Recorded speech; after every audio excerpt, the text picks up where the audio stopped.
Sana all. What's up mga kadoys? Welcome back to my channel for another episode sa Life in Romblon Vlogs. Yes? Well, sa ngayon kasi may gusto ko lang ipakita sa inyo yung kung ano na yung itsura dito sa farm. Kasi nga diba dati, yung kung makikita nyo, kung mapapanood nyo dun sa first vlog ko, yung lugar dito talagang hindi siya ganun ka, alam mo na yung crowded pa masyado, maraming halaman, tapos yung farmhouse, gawa pa siya sa nipa. So ngayon, masasabi ko parang almost 4 years or 3 years na kami dito ni asawa, marami nang nagbago. Marami nang nagbago sa mga pananim, especially yung sa lupa dito. Hindi na siya yung katulad dati. Yes. So, yun. Itutur ko kayo ngayon sa mga binago namin at mga nabago. At yan nga mga kadoys, kung natatandaan nyo, dito yung mga pugad ng mga manok ko. So ngayon kasi kakaunti yung manok ko, so 3 pugad lang meron ako. Tapos kung makikita nyo yung bahay, hindi na siya nipa.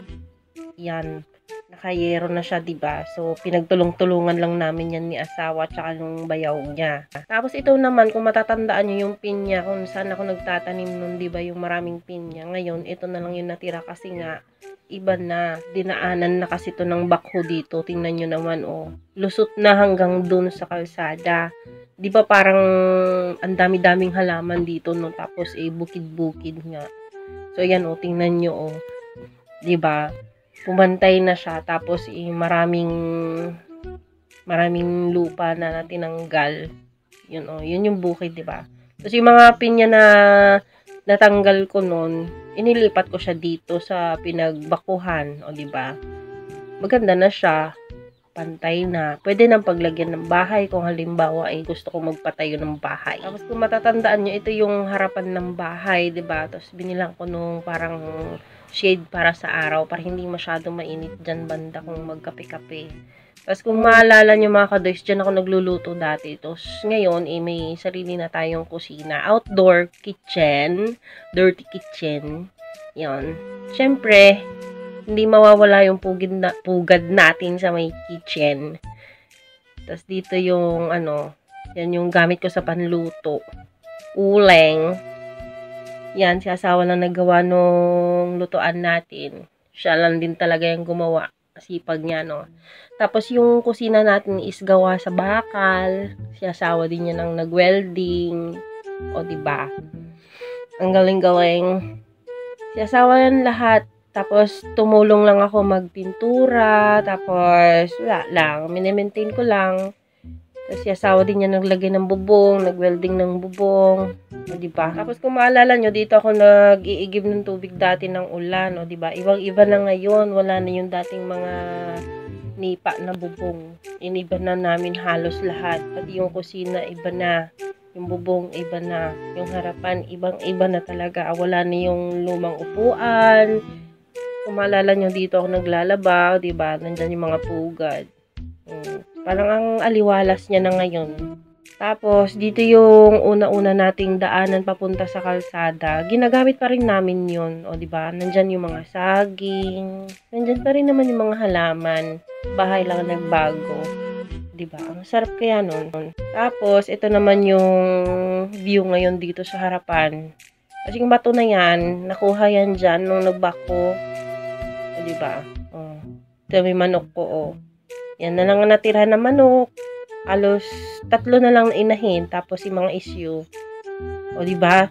Tingnan nyo, yung bukid dati, dito, matanda nyo, dito ako nagtanim ng okra nun. Tapos, yan na siya ngayon. Ang taas. Para siyang 2nd floor. Pinatag siya. Diba? Nandyan yung mga pinya ko. Hawaiian na pinya. Tapos, dyan. Wala na yung mga pinya doon sa kabila. Yan na yung farmhouse ngayon. Ibang-iba na sa dati, diba? Kung makikita nyo.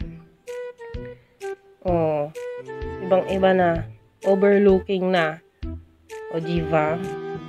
Yan. Yan yung itsura ng farmhouse dati. Ibang-iba talaga. Dami na talaga nagbago. Diba? Tapos kung mapapansin nyo, diba, ni Papa yung bubong. Tapos napaka-crowded pa talaga. Tapos wala pa yung pantay na lugar. Diba? Makikita nyo dati yung itsura. Ito, diba? Ibang-iba sa kung ano yung itsura ngayon dito. Well, kung matatanong nyo, sino ang gumawa lahat dito? Yung mga pagbabago. Sino ang nagbalik ng bubong, gumawa ng kusina. Well, pinagtulungan lang namin yun ni asawa. Tapos may konting tulong dun sa bayaw niya. Yun lang.